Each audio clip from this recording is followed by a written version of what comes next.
Day 2 of the combine in the books. We got secondary and tight ends, got a little tidbits of information around the NFL, who the Dolphins met with, and some of the top performers, and one guy who I thought would do better than he did.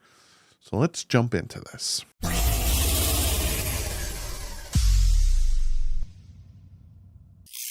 What is up, Fin fans? Hope you guys enjoy this. Normally I do the combine where I essentially like cover everything about it, but this year I thought it'd be more like Dolphin, centric, covering mostly kind of what the Dolphins are looking at, where I'm looking at, things that I thought and maybe the Dolphins thought were interesting. Hope you're enjoying this new version of it. Again, when I do the top prospects, I'm doing Dolphin top prospects, so maybe I'll look at quarterbacks, like maybe they'll take one in the later rounds, like the 6th round, the 5th round or something, just to have that. But I'm mostly going to look at the stuff that the Dolphins possibly could take. So we're going to jump into a few things. I need to make 2 announcements. One, I got to shout out to the sponsor. Love them. They help me out. They help the channel out. BetUS, fantastic website.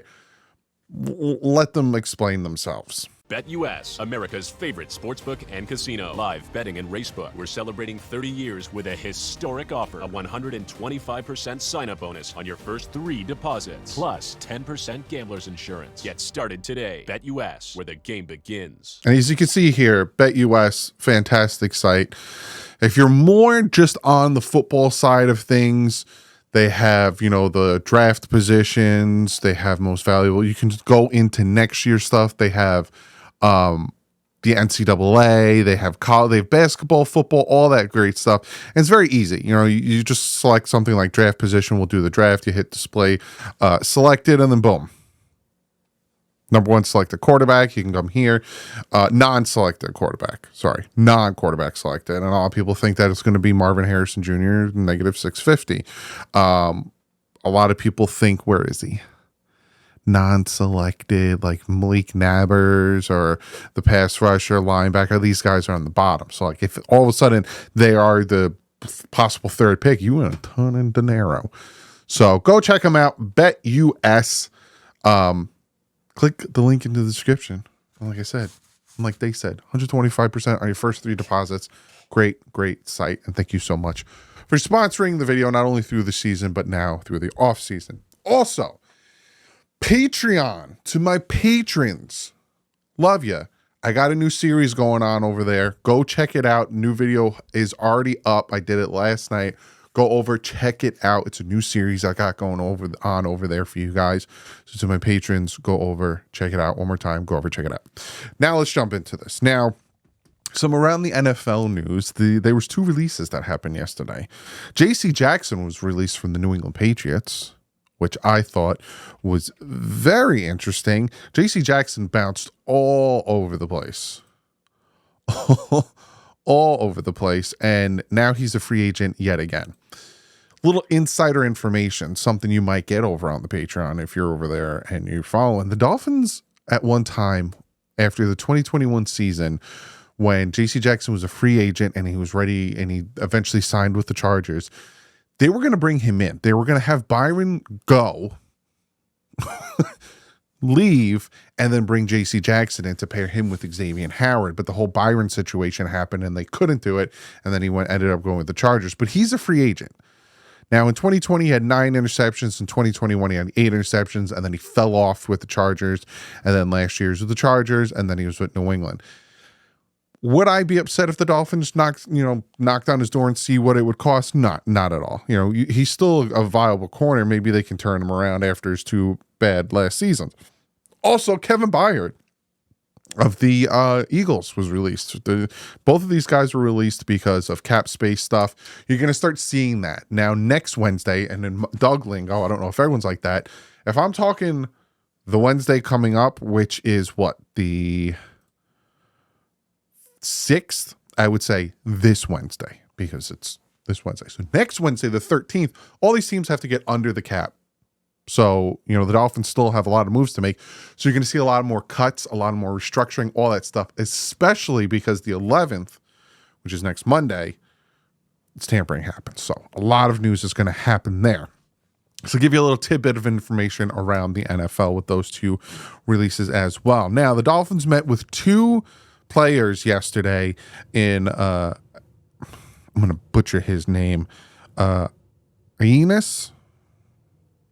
I probably butcher that. Smith, the wide receiver at Texas A&M, and Frank Gore's son, Frank Gore Jr., out of Southern Miss, the running back. Now, both of these guys are kind of really high ranked, so I feel like the Dolphins are meeting them because they probably have a possibility of getting them at 25, maybe Frank Gore, who on PFF is 203rd ranked, and Smith, the wide receiver out of Texas, is 113th ranked. But in this process, they are meeting a lot of these guys.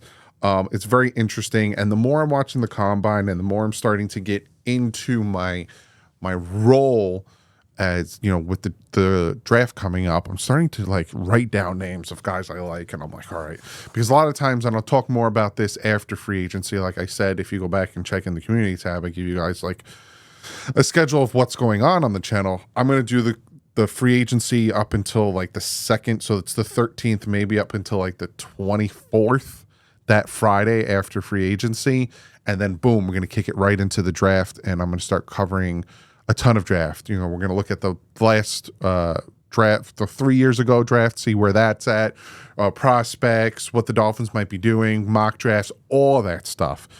Hit the subscribe button. So I'm starting to write these things down now because some people are starting to pop out that I find very interesting. Now, some of the guys who had a surprisingly good day yesterday. Now, today is quarterbacks, wide receivers, and running backs. They start early. The past 2 days was at 3 o'clock. I think this one's at like 11 a.m. If I am correct, it's earlier than 3 o'clock. But one of the names that pops out is Cole Bishop, the safety out of Utah.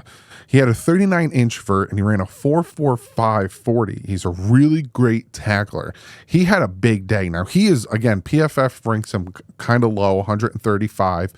But that his combine day might have pushed him up, kind of like Fisk yesterday. Not yesterday, the day before yesterday, that defensive tackle, he might have gotten brought up because the Dolphins might have had a chance at him at 55. But after, you know, the 40 he put up and his 3-cone drill and all that stuff, Dolphins might not have a chance at him and might have to reach if they wanted him or trade down from 21. Another guy that popped out, he's a tight end, Ben Sinnott. Tight end out of Kansas City State. He led all tight ends with the 6.823 cone drill. He ran a 4.68 40.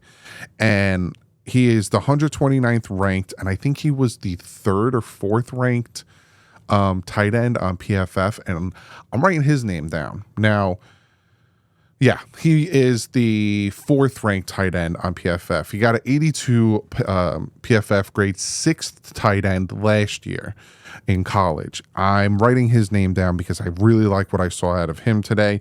Another guy, I'm going to show you this video, which I thought was very interesting. This tight end is Dalen Holker. He's Colorado State tight end. He ran a 4.78, which was dead last among tight ends.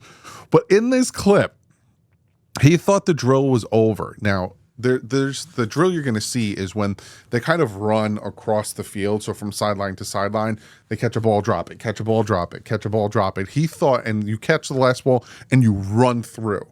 And he thought that the drill was over, so he was ready to run through, and there was one more ball. And watch him come back and catch this. Just absolutely ridiculous.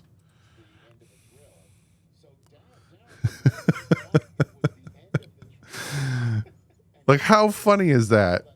So, boom, he thought it was the end of the drill, cut up field. Oh, no, I have one more. And he has 2 now.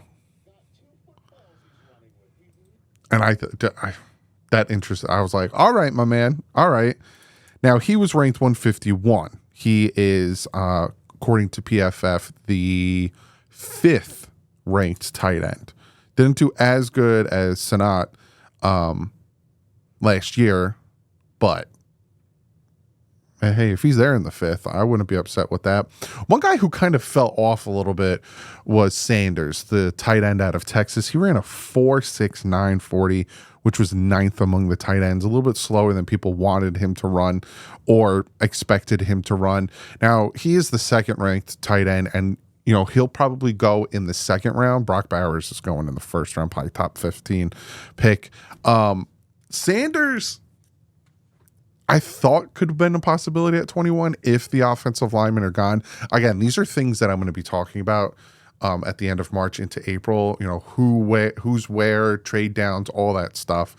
But I thought he could have been a possibility at 21, say if Powers went early to like the Cowboys or something, or if none of the tackles really there, it would be a reach and Sanders is kind of sitting there. I thought, he was a possibility, but that 40 time, he might have fell into the 2nd, and the Dolphins don't have an early 2nd. They have a late 2nd because it's their 2nd round pick.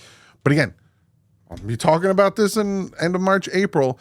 There is a possibility that the Dolphins the 21st overall pick is on the board, and the Dolphins like 3 or 4 guys, right? And there's a possibility the Dolphins get 3 or 4 guys, and say the Cardinals, like there's wide receivers on the board, or there's some of these quarterbacks on the board, and the Cardinals or one of these teams is afraid that they're going to jump ahead of them. Like someone's going to come back into the 1st round and jump ahead of them and all that stuff. Well, trade, because if you look at it, like the Cardinals, that's the only quarterback needy team.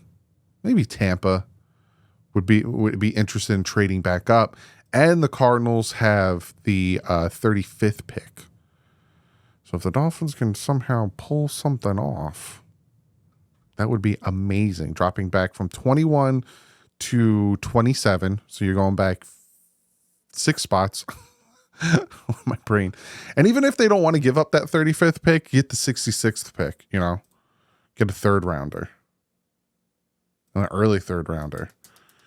I really can see Chris Grier wheeling and dealing, trading back, and possibly getting 6 rounders, 3rd rounders, where they're missing because they got punished.